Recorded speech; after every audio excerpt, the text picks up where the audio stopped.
Yo, what is going on YouTube? It is your boy GCTV. This is going to be the first official YouTube video we do back in the home studio. We are back with you. Season 5, episode 3. Again, I don't remember what this episode is titled. I'll put it up when I edit the video. Just to kind of sum it up, Joe's mistakes are catching up to him in this episode, leading to a suspenseful cat and mouse game. And obviously, sorry, I'm exhausted. I was just playing with my dog. It's a very slow episode with a great twist at the end. Very momentous episode that kind of just picks up as you go along. Viewers witness Joe's evil side as he manipulates and threatens Maddie, revealing his darkest intentions, and then Joe's twisted relationships and deceptive nature intensify, seeing the stage for more thrilling and action-packed episodes. So yeah, it's going to be a very interesting one. We're just going to have a big old discussion, just kind of talk about the plot, kind of give some of my thoughts. We can start a conversation down in the comments below. With that being said, let's get into it. By the time viewers tune into this episode, Impostor Syndrome, they're used to Joe Goldberg's evil game, but it's still fun watching him try to keep his life together when it's clearly falling apart. You know, he's trying to cope with some things, but it is falling apart. When You Season 1 premiered on Lifetime in 2018, fans were interested. We know this type of stuff. Now, obviously, Season 2 moved to Netflix over the past few years. You know, people have seen Joe kill anyone who gets in his way while convincing himself he's a good person inside. You know, he's doing it out of a good place. All this type of stuff. Obviously, he's in New York City once again, and this episode complicates his plans to live a regular life with his wife Kate Lockwood and his son Henry, who is actually played by Frankie DeMaio, who we weren't able to talk about last episode, even though he had a pretty pivotal role in last episode. So what exactly kind of happens in this episode? We're just going to give a rundown. I'm going to kind of give my thoughts towards the end of the video. So at the beginning of the episode, Joe tries to fix the problem he ran into at the end of the last episode. Maddie is in the cage, not Raegan. He targeted the wrong twin.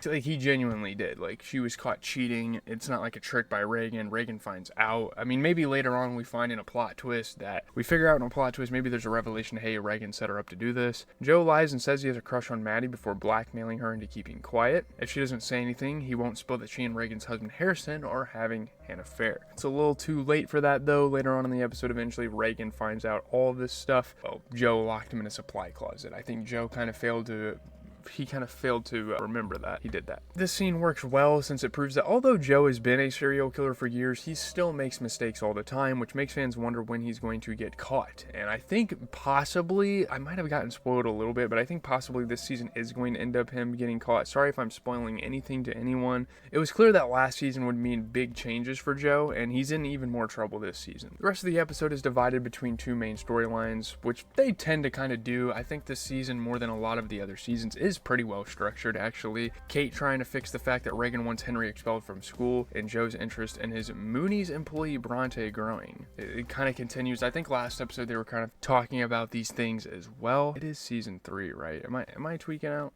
I just wanted to make sure we were on the 3rd episode, but anyway, in a subplot that doesn't add a lot to the series, Bronte asks to go to an auction to buy some used romance books. Then, Joe asks Maddie if there's something about Raegan only she, her twin, would be aware of, just kind of like blackmail material, and Maddie shares a dark story about being abducted on vacation when she was 15. We're starting to kind of learn a little bit more about the Lockwoods' past and the twins and all that stuff, so that's pretty cool. Joe shows how evil he can be when he plans to withhold insulin from Maddie, who has diabetes, until she does what he wants, and that's another kind of blackmail tool, and it's another way of showing Joe is a piece of shit. Like, this character is a full-on piece of shit. You really shouldn't root for him, although you end up kind of doing so because he is the protagonist of the franchise. When Maddie goes through withdrawal, Joe thinks of his infamous cage. This place is mine. Not many people have seen the inside of me and lived. You know, you look at Maddie, you look at Love Quinn, you look at all these different characters who never really made it out of the cage. Marianne didn't make it out of the cage. Delilah didn't make it out of the cage. That one asshole that Guinevere used to date didn't make it out of the cage. Yeah, all these examples obviously from throughout the show's years. The next part of the episode is fascinating since it sheds more light on who Bronte is. We learn a lot about Bronte this episode, and honestly, it's kind of crazy how fast the show like throws shit on you about Bronte. I thought that was a very interesting tactic, but it's pretty cool because it really establishes her character, really lays some groundwork like, hey, by the way, my name is not Bronte.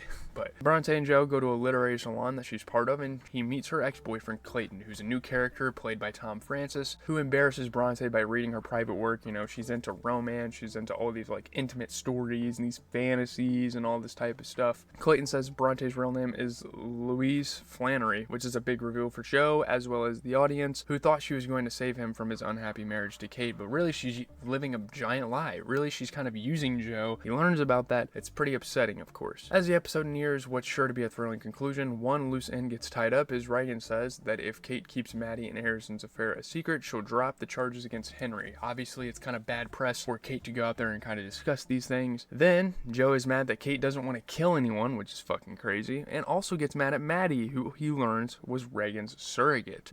Gretchen isn't actually Raegan's kid, technically. It is Maddie's kid. So this whole time they grew close, I guess. Like Maddie and Harrison kind of grew close because of this whole like sex they had with each other to have the kid. It's a really fucked up dynamic between the twins that we learn here. That would have been a fascinating storyline to see on the show and would have likely matched any creepy horror movie about pregnancy. So with Maddie still stuck in the cage, Joe looks up Bronte online and finds out Louise is an aspiring playwright from Ohio who took care of her mom, who passed away after an illness. So now we're kind of getting into the end sequences of the episode. Him and Bronte pretty much, and all this stuff. This episode ends with Joe having a vision of Bronte reading his stories. All of this stuff is like figments of his imagination. Like he's having sexual fantasies about Bronte already. Something is wrong with this fucking guy. He has a very obsessive personality. He finds women he likes and gets very obsessive and has fantasies literally the first fucking week he meets the person. I don't know, that's kind of strange. Joe decides that if he can write about a character who murders people, he'll be able to stop in real life. This is like a way of him coping. And I think to an extent there's some truth to that with like a lot of actual art authors. I'm not saying like Stephen King is like a serial killer, but to like escape his dark thoughts, I think that definitely helps him. And that's kind of cool that this show has that sort of stipulation going on here.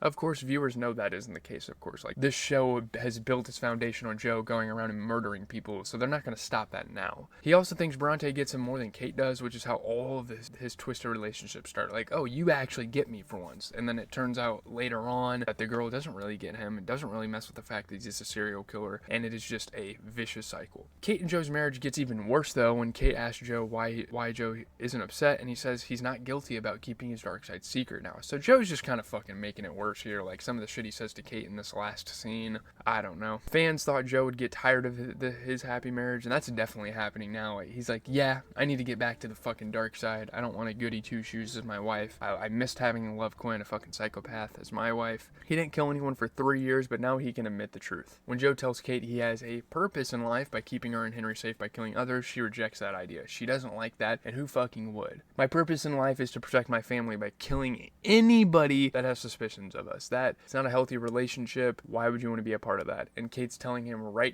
then and there, no, I don't want that, of course. Although this episode is a bit slow, it ends with a shocking twist, though, when Raegan goes live on social media and pretends to be Maddie. This bitch is fucking evil. She says she had an affair with Raegan's husband and gives up her board seat, which means Kate will no longer have any clout there. Joe then asks Maddie, how would you like it to become your sister? And it's kind of crazy. It's like double trouble. The twins are going to end up switching roles, and it's going to set up for something pretty fucking insane. As the season continues, viewers will see if any older characters show up, and based on this episode's ending, it looks like the next one will be action-packed. I cannot fucking wait to watch that one. But yeah, that's kind of what happens. Quick thoughts before we end the video. I really liked that last twist. I think season 5 is really nailing the plot twist here. You know, with the twins especially, those being like the forefront of it. Obviously, you know, talking about Joe and Bronte too, it's like, it's kind of fucking weird. You know, he's having fantasies, he's jacking off into his typewriter. Oh man, okay. You just met this girl last week. It doesn't really make sense, although there are some men that actually act like that.